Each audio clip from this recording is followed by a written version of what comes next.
will have to reduce our general food assistance, the ration size, to almost 25%. To support 1.3 million people with wheat flour and food parcels. On the logistics side, in general, I would say the humanitarian supply routes across the region are going through strain. Disruptions in the Strait of Hormuz is something that we're monitoring, the Red Sea as well, because that will complicate maritime routes and basically delays and driving costs for most of our operations that depend on those routes. With seas contest and airspace closing, we're looking at adapting and relying our suppliers and use our supplier networks in other countries like Turkey, like Egypt, like Jordan and Pakistan to support overland corridors. And Egypt ports and Suez Canal are still functioning, and that is a key hub for us to support our operation in Gaza, but also in Sudan. I'll stop here and happy to answer questions. Thank you very much, Samer. This is very precious information. I'll continue with the colleagues here on the podium. I'll start with, who wants to start? Ravina, you want to go first? Then we go to, we have UNHCR and UNICEF. They are not on your agenda, but colleagues have got something to say too, so they are here with me. We'll start with Ravina for OCHR. Good morning, everyone. The fear, the panic, the anxiety experienced by millions of people in the Middle East and beyond is palpable and was entirely avoidable. The situation is worsening and widening by the hour, playing out our worst fears. UN Human Rights Chief Volker Turk says he is deeply shocked by the impacts of the widespread hostilities on civilians and civilian infrastructure since the conflict erupted on Saturday with Israel and the United States of America's attacks on Iran. Iran's response against states across the region, as well as Hezbollah's subsequent entry into the conflict. The laws of war are crystal clear. Civilians and civilian objects are protected. All states and armed groups must abide by these laws. The High Commissioner calls on all parties to exercise maximum restraint, prevent further escalation, and take all feasible measures to protect civilians, including migrant workers, as well as critical infrastructure. Returning to the negotiating table is the one and only way to bring an end to the killing, the destruction, and the despair. So far, besides Iran and Israel, the hostilities have impacted 12 other states, destroying or damaging private homes, offices, and businesses, airports, energy infrastructure, among other civilian infrastructure. In Iran, the Iran Red Crescent Society reports put the death toll at 787. In the single deadliest and devastating incident, dozens of girls were reportedly killed and injured when their primary school in Minab, in the south of the country, was struck during the school day. The High Commissioner calls for a prompt, impartial, and thorough investigation into the circumstances of the attack. The onus is on the forces that carried out the attack to investigate it. We call on them to make public the findings and to ensure accountability and redress for the victims. The Iranian military has responded to the US and Israel attacks, deploying hundreds of missiles and drones, among other weapon systems, against states across the region, killing civilians and causing damage to civilian infrastructure. In the central Israeli city of Bet Shemesh, 9 people were killed when a missile struck a residential area. We're also gravely concerned by the escalation of hostilities in Lebanon after Hezbollah fired barrages of projectiles into Israel, and the heavy counterstrikes of Israel, including in Beirut. We urge both parties to immediately end this major escalation in violence and to return to the agreed ceasefire. Reports say there have been civilian casualties and damage to civilian infrastructure and significant redisplacement as a result of the Israeli strikes in the south of Lebanon and in the southern suburbs of Beirut.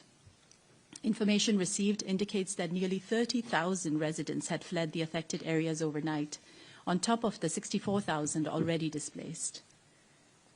International humanitarian law spells out that any attack must comply with the fundamental principles of distinction and proportionality, and for precaution to be taken to protect civilians. Attacks directed against civilians or civilian objects, as well as indiscriminate attacks, are serious violations of international humanitarian law and may amount to war crimes. Across Iran, we have grave concerns for the welfare of the population, given the government's record of cracking down with lethal force on broad scale against those who oppose their rule, and the new threats of senior officials against any expression of dissent at this time. The authorities are reminded of their obligation under international human rights law to safeguard Iranians' fundamental freedoms. We are also concerned that many Iranians are again unable to access the internet, and hence we have limited access to essential information, including that is necessary for them to seek safety from ongoing hostilities. We call for the immediate restoration of telecommunication services. We're also concerned for the welfare of hundreds of political prisoners who continue to be arbitrarily held in Iran. Every effort must be taken to ensure their protection, and we urge their prompt release. Human rights must not be instrumentalized or used as a bargaining chip by any state. We know from painful history what the results of the use of brute external force can mean for human rights. Human rights need to be central to Iran's future. The High Commissioner implores all parties to come to their senses and to end this violence. He calls for states to uphold and defend the UN Charter, international human rights law, and humanitarian law. Thank you very much, Ravina. Let me go to Barbara for UNHCR. Thank you, dears. Good morning. I'll first read our statement and some population updates, and also something on people on the move that we have been observing. UNHCR, the UN Refugee Agency, is deeply concerned about the escalation of conflict in the Middle East, its impact on civilians, and further displacement in the region. Many affected countries, as you know, already host millions of refugees and internally displaced people. Further violence risks overwhelming humanitarian capacities and placing additional pressure on host communities. We echo the UN Secretary General's urgent calls for dialogue and escalation, respect for human rights, the protection of civilians, and full adherence to international law. UNHCR is ready to scale up its humanitarian response as needed. Inside Iran, UNHCR is the largest UN agency with presence in Tehran and other field offices. Apart from Tehran, we have offices in Mashhad, Kerman, Shiraz, Isfahan, and Dohran. UNHCR, according to our updated figures, Iran hosts 1.6 million refugees and other people in need of international protection. In Iran, UNHCR works to support the government in maintaining inclusive services such as health, education, and social protection, promoting self-reliance of forcibly displaced people, and providing individual support to the most vulnerable. UNHCR continues assisting and supporting refugees, however, with some reduced operational capacity. UNHCR is closely monitoring developments at this time in terms of population movement. There is no significant movement across the border with Turkey or along the Islam-Kila border between Afghanistan and Iran. Just to complement of what colleagues were saying on the situation in Lebanon, heavy displacement is being reported across parts of southern Lebanon, the Bekaa and southern suburbs of Beirut, after Israel issued evacuation warnings to the residents of more than 53 Lebanese villages and intense airstrikes across all three parts of Lebanon. As of yesterday, the conservative estimates suggest that nearly 30,000 people were hosted and registered at collective shelters. Many more slept in their cars on the side of roads or were still stuck in traffic jams on the roads leaving the south to Beirut. Many families are leaving by car and by foot with limited belongings and seeking safety in other areas, while many have spent their night in their cars, as mentioned, remaining uncertain where they will stay. UNHCR has, since early morning, mobilized its resources to be able to respond to the emerging needs in coordination with the Lebanese government, including their disaster management unit and our humanitarian partners. We are prepared to scale up assistance as needed. As you heard the call, civilians must be protected at all times. We reiterate the urgent need to protect civilians and civilian infrastructure and ensure safe access for those fleeing and facilitate safe and unhindered humanitarian access to people in need. UNHCR is closely monitoring the situation inside the country and coordinating and collaborating with the authorities there.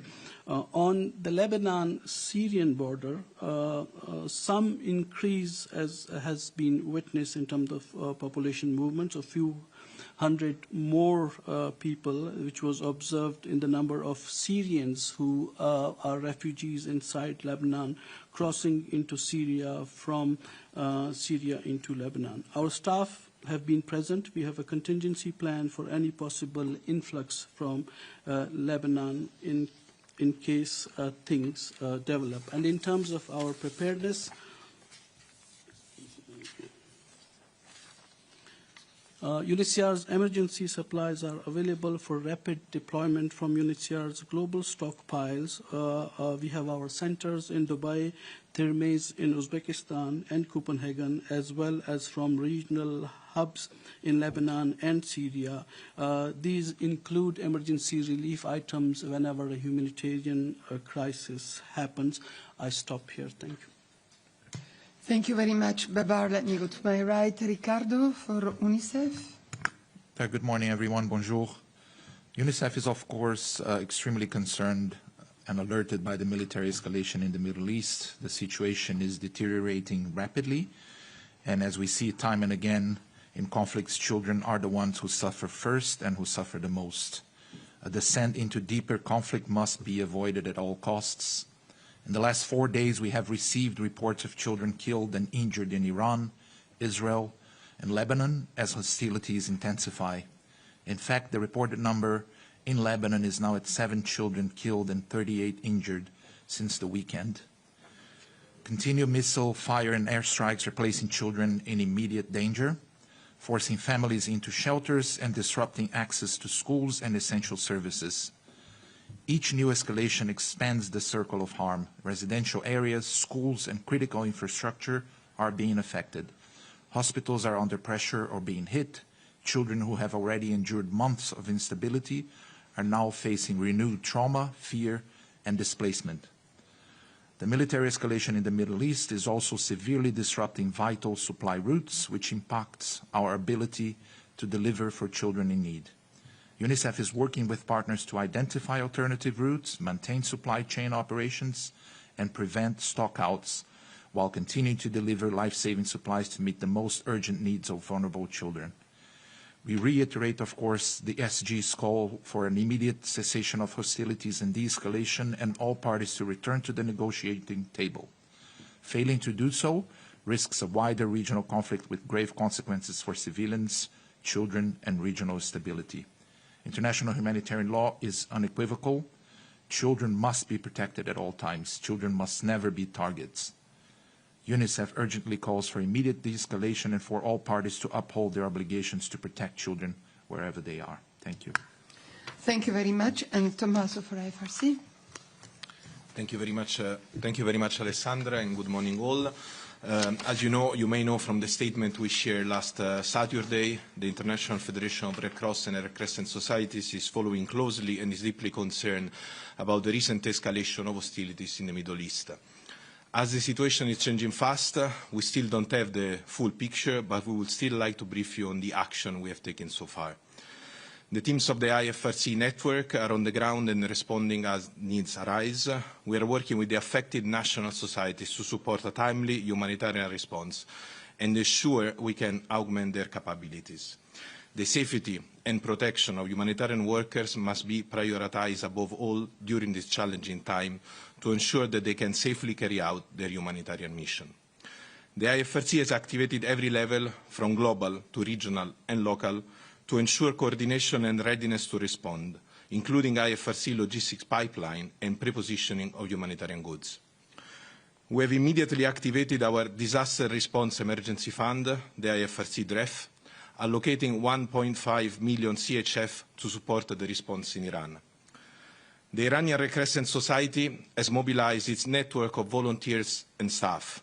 Emergency medical teams were immediately dispatched to impacted sites to provide on-site triage and first aid, stabilization of injured individuals, and medical evacuation to referral hospitals.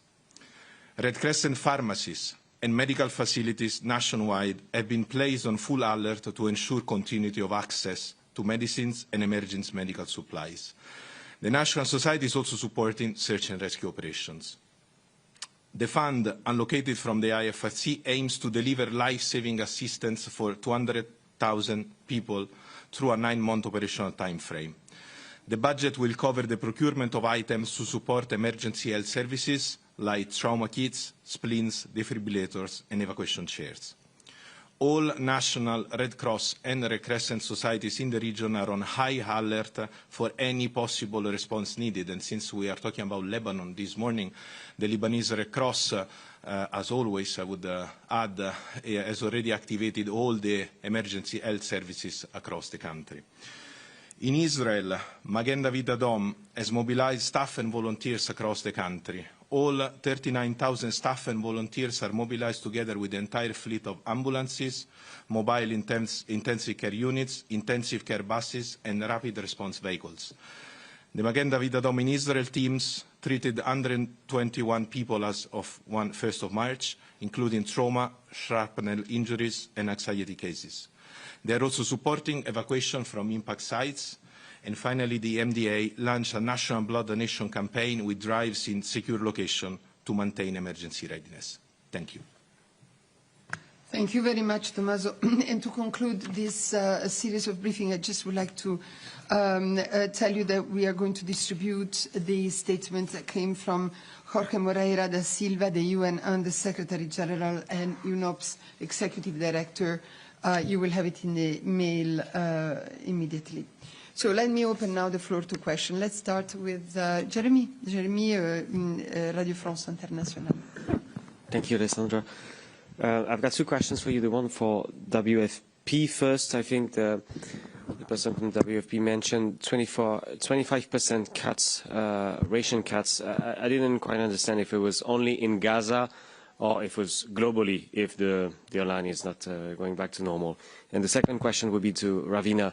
Ravina, you mentioned the attack on the school in Iran. So if I got that right, if it was proven that it was an Israeli or US missile that did strike a school for girls in Iran, it will be a war crime. Is that correct? Okay, let me start with Samer. Yeah, thanks, Jeremy, for the question. Yes, 25% of daily needs of food for the people inside Gaza that we would be forced to reduce to if we're not able to get the food levels up to the level required in Gaza Strip. So when the ceasefire happened, we were able to provide 1.6 million people with 100% of their daily food needs. And now gradually we're decreasing to almost 50%. And now if the access is not fully back as required, we will go back to 25% of the daily needs. Very clear. Thanks, Jeremy. What is clear is that this attack that hit the girls' school was absolutely devastating. I mean, children, little girls, in the middle of the school day, at the beginning of the school day, being killed in this manner, backpacks with, blood stains on them. This is absolutely horrific. And I think if there's any image that captures the essence of the destruction, despair, and senselessness and cruelty of this conflict, those are the images. On international humanitarian law and what it says. International humanitarian law spells out that any attack must comply with the principles of distinction, proportionality, and precaution to protect civilians.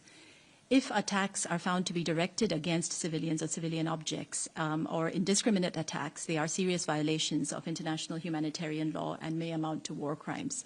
On this specific incident, we don't have enough information to make a factual determination of what happened. And as I said in my statement, the onus is on the parties that carried out the attacks to properly investigate it, and not only investigate it, but to make sure that the results of any investigation are made public and that there is accountability and redress for the victims. Indeed. Other questions in the room? No, I don't. Yes, Emma, Reuters. Good morning. I was wondering on the death toll for Iran, which you mentioned, Ravina, since it's coming from the Red Crescent, Tommaso, is that something that you can confirm, actually?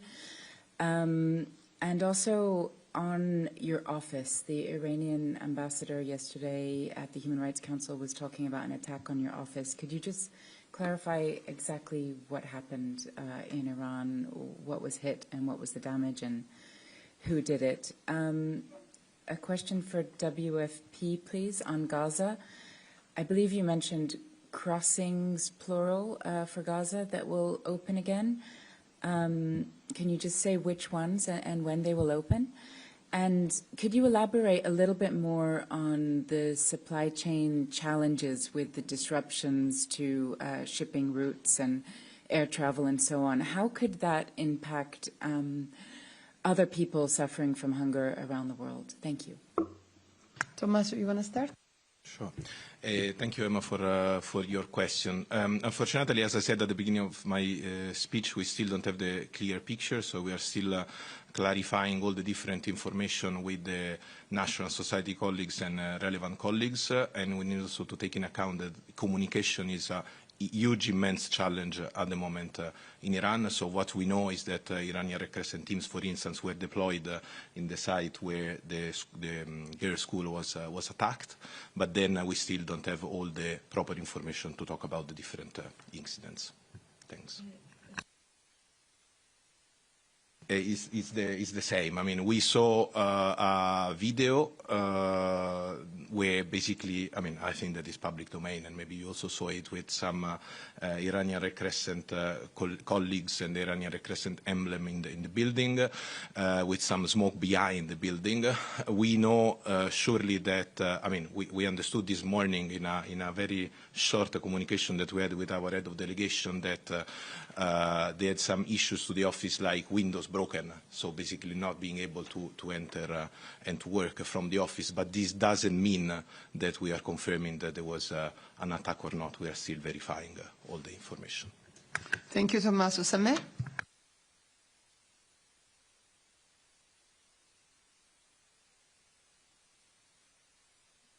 Yeah, sorry, you can hear me now. On the Gaza one, it's one crossing I'm aware of that was announced today, Kerem Shalom or Kerem Abu Salam. That's the only one that today we got the news from the Israeli side that they will allow humanitarian aid. We'll be checking with the team if the manifests and the trucks calling forward will happen starting today or tomorrow. So that's the only crossing I'm aware.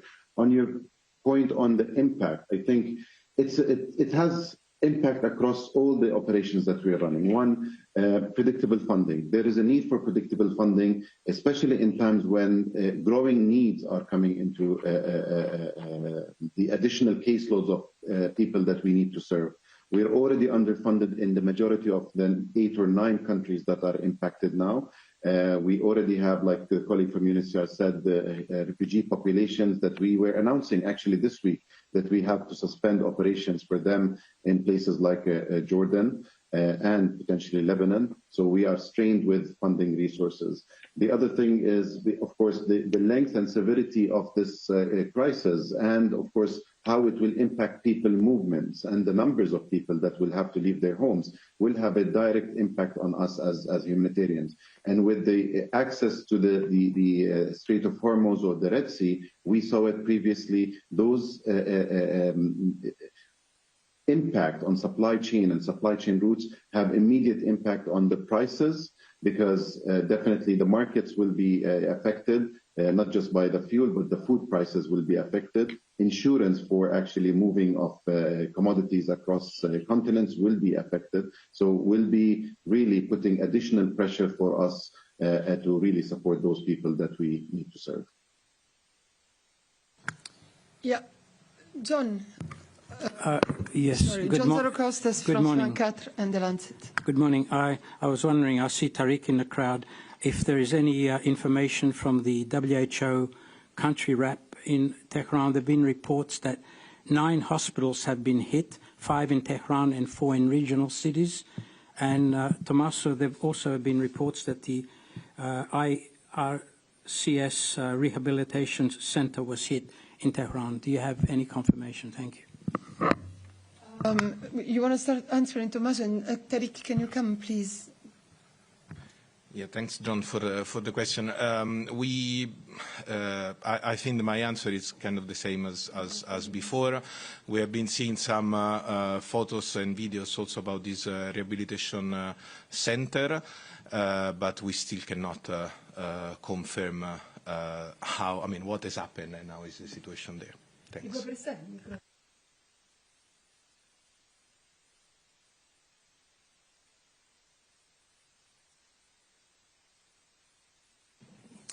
Thank you, Thomas. Indeed, the national, thank you, John, for the question.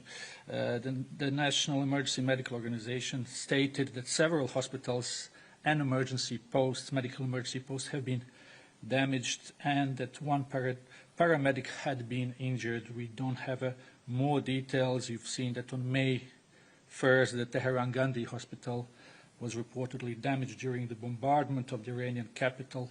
No casualties were reported, but patients were evacuated to another hospital. Just to give a few more details that we had from the Ministry of Health. According to the Ministry of Health in Iran, the provision of health services is continuing without interruption. Medical equipment, medicines, vaccines, and blood product stockpiles remain stable. There is no shortage of medicines, medical equipment, devices, or infant formulas.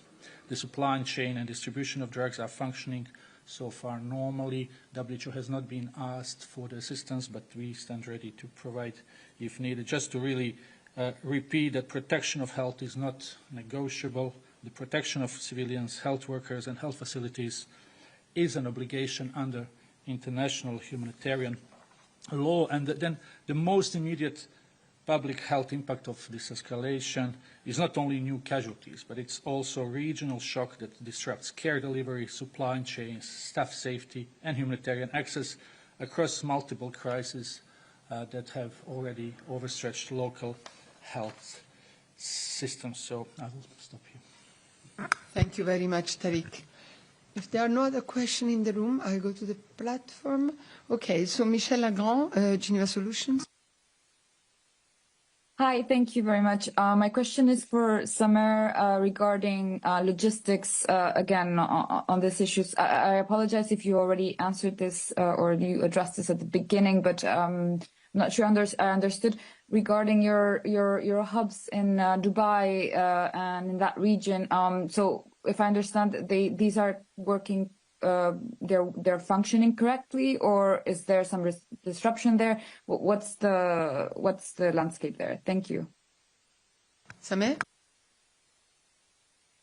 Thank you, Michelle. Yeah, our hub in Dubai is functional. Of course, we're looking also at others like the one in Egypt, where we're supporting Gaza and Sudan, but also we're looking at how to actually use land routes, which will actually increase the cost on us to move commodities out from the humanitarian hub in Dubai. So, but also we're looking at the potential extension of times that it will take actually to move those commodities from there to other locations. We also have hubs in other areas across the globe. So we're actually assessing where the needs are and see what's the fastest way. And Turkey is one of our main food procurement hubs that we're operating out of. And about Turkey, the next question is Mohammed Arsad, the Anadolu Agency. Yes, thank you so much. Alessandra. My question is for Ravina. Ravina, you said because of unable to access the internet, you have limited access to essential information. I wonder, do you have any team in Iran now? If not, how you get the information from the ground? Thanks, Mohammed. You're right. We don't have a team on the ground. We have not been able to access Iran. And the internet restrictions have further restricted our ability to collect information. We do rely on credible sources on the ground to corroborate information. Thank you very much. Is there any other question on the Middle East, the situation in the Middle East? Yeah, go ahead. Of course. Come on. Just as you have been asking about movements into Turkey, just Emma, building up on your query yesterday.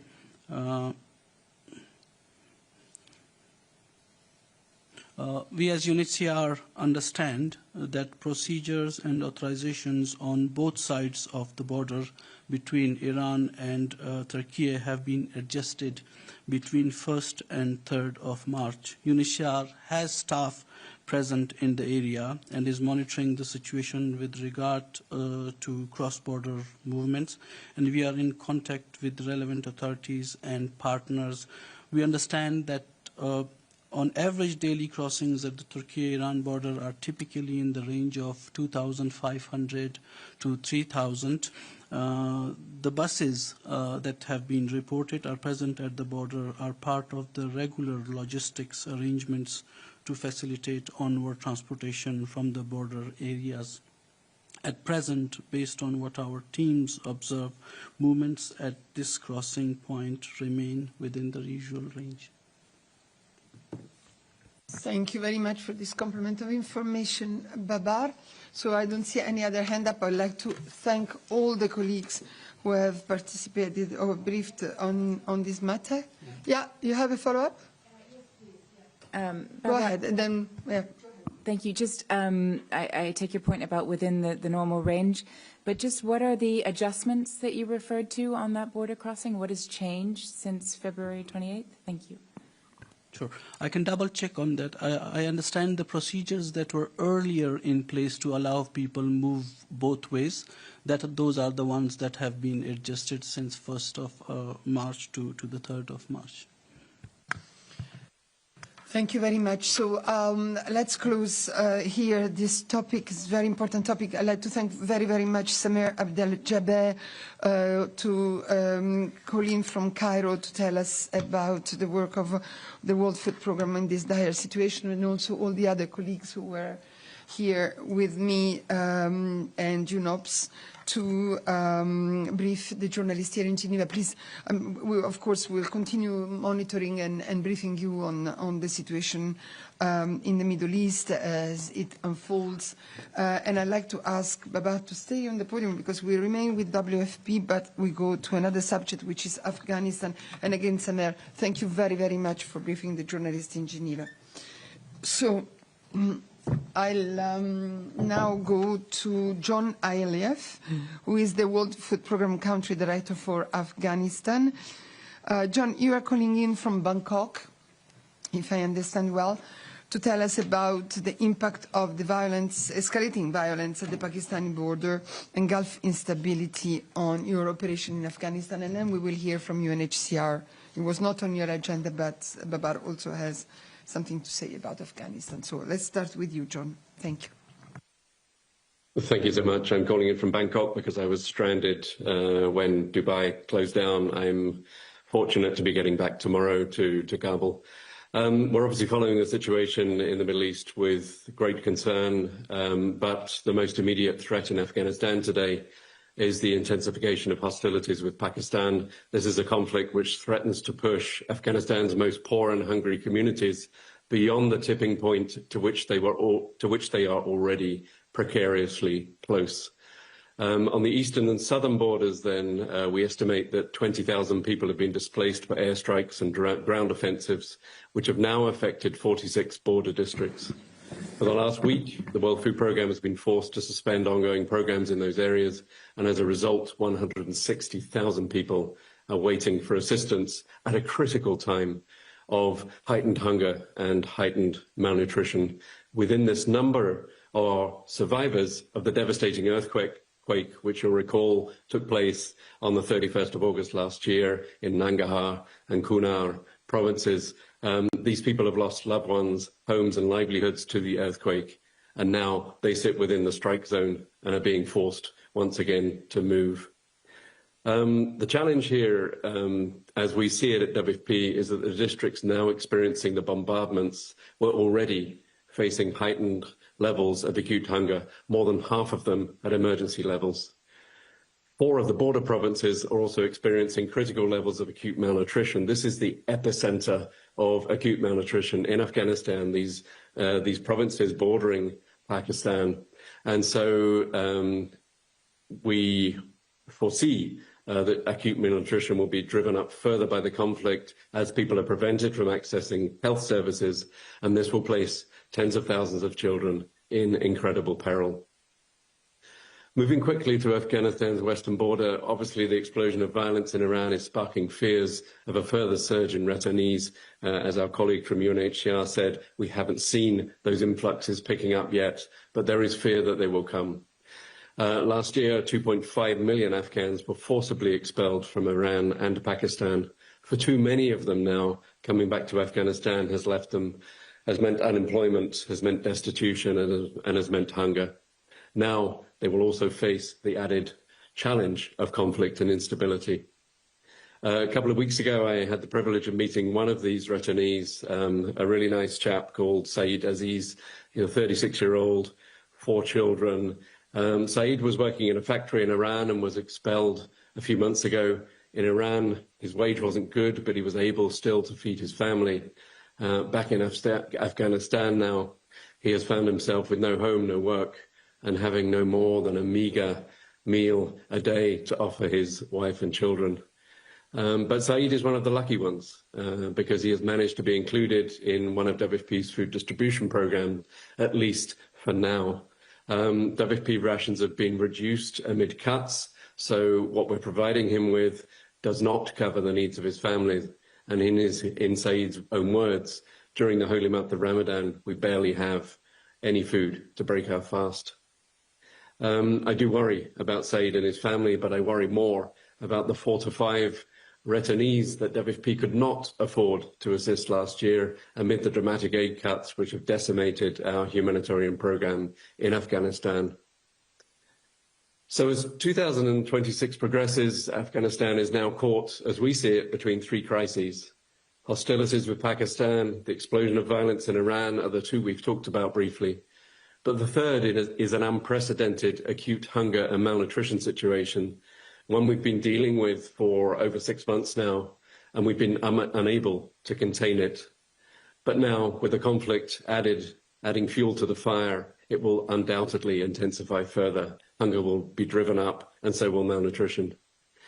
We need your help to remind the world that Afghanistan remains one of the world's most severe hunger hotspots, with 1 in 3 Afghans, 17.4 million people, in other words, in urgent need of food assistance. Acute malnutrition among children is soaring. Last year, we saw the highest surge ever recorded in Afghanistan. And this year, a staggering 3.7 million children will need malnutrition treatment this year alone. These numbers are high enough in themselves, but what makes this crisis in Afghanistan unprecedented this year is WFP's inability to respond at a level which is anywhere near adequate. This winter, a time when hunger peaks and child mortality peaks, WFP is unable to feed 9 out of 10 Afghans experiencing acute hunger. And what worries me even more than that is that we are turning away 3 out of 4 children who desperately need treatment for acute malnutrition simply because we do not have the funding to assist them. WFP, the largest humanitarian organisation on the ground, has the capacity and frankly we have the grit to step up and respond in these new challenging circumstances, but what we don't simply have is the funding to do so. So we're really urging the international community to recall its promises, the promises made to the Afghan population, particularly its women, made in the aftermath of the change of power in 2021. We urge the international community now to stand up and deliver on those promises. Thank you, Alessandra. Thank you, John. Thank you very much for this update. It's so important to remind us of the situation in this region, and Babar has also something about that. Thank you, Des. Just to update on the number of returns that have happened from Iran and Pakistan so far in 2026, over 232,000 Afghans have returned back to Afghanistan, and majority of these 146,000 are from Pakistan and 86,000 from Iran.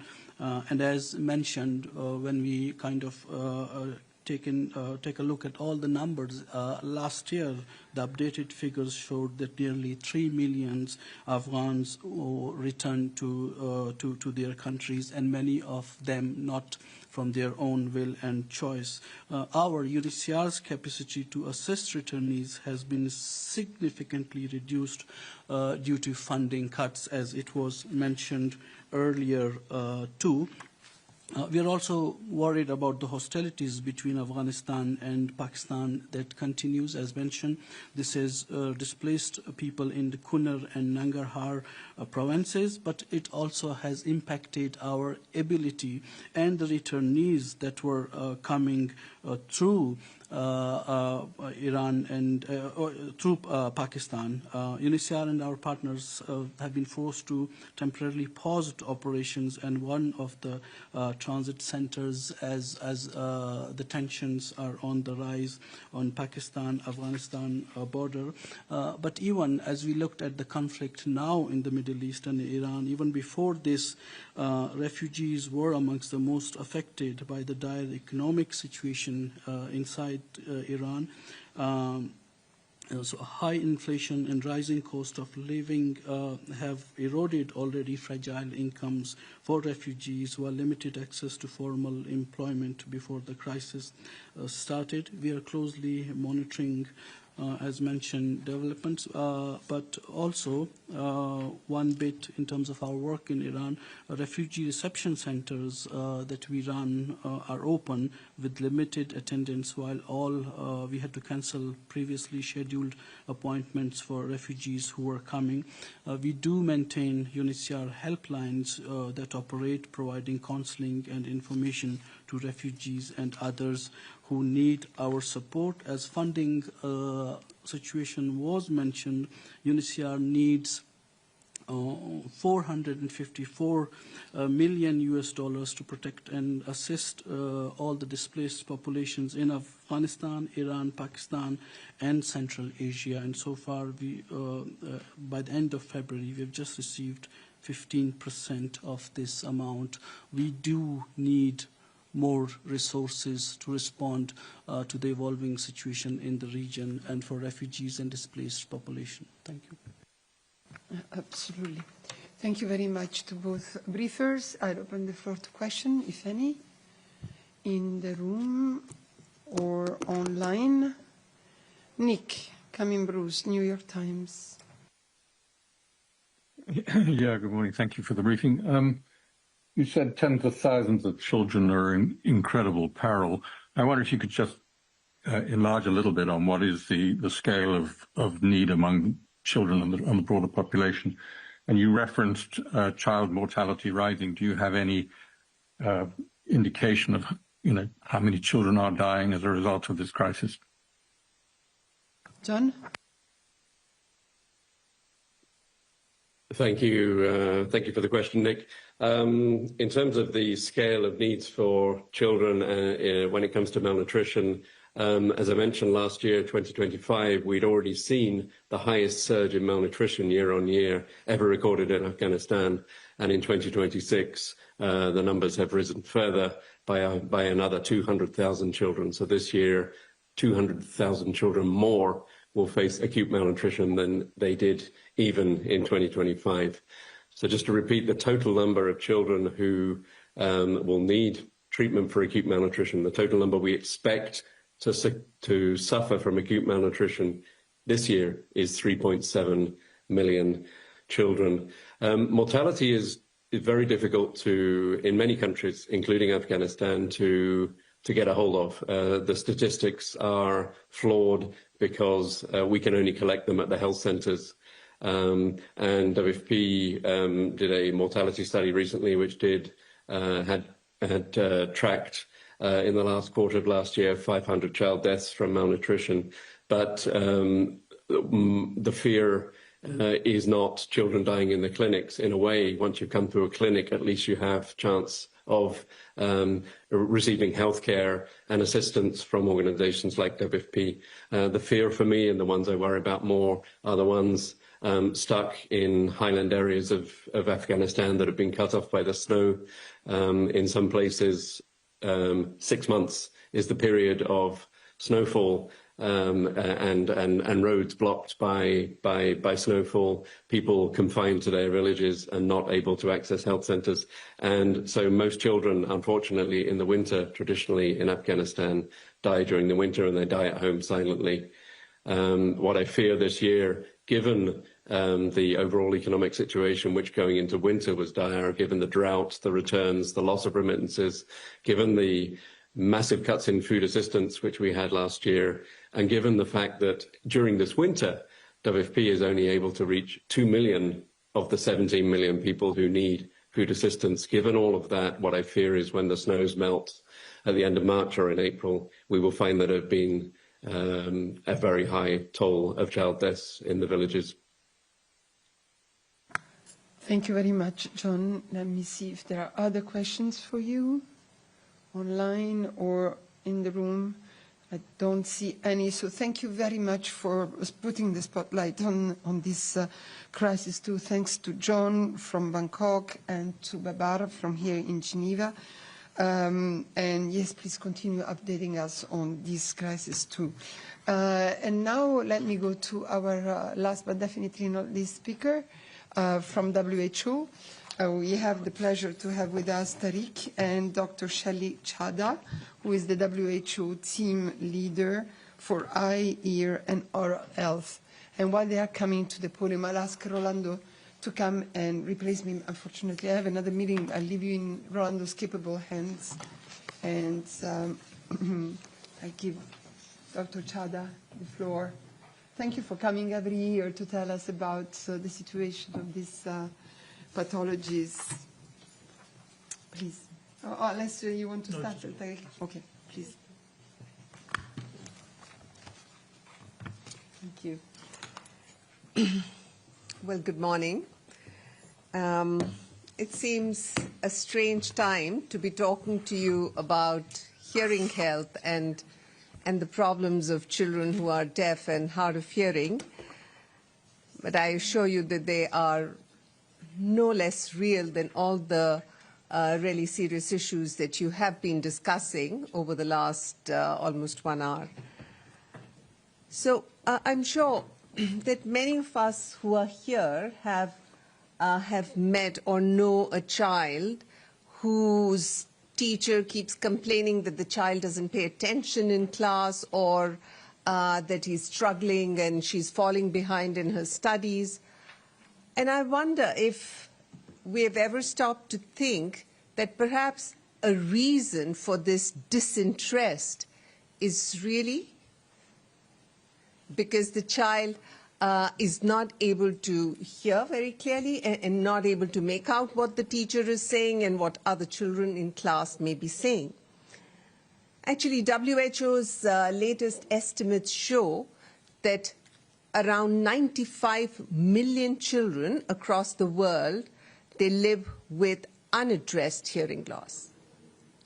So hearing loss, and this hearing loss affects more than just their ability to listen well. It also it can affect their speech and language development, hinder cognitive development, limit social interactions, and lead to poorer academic outcomes. As a result of all of this, children whose hearing loss is not treated, they often have poorer educational outcomes, have poorer employment opportunities, and face financial issues later in life.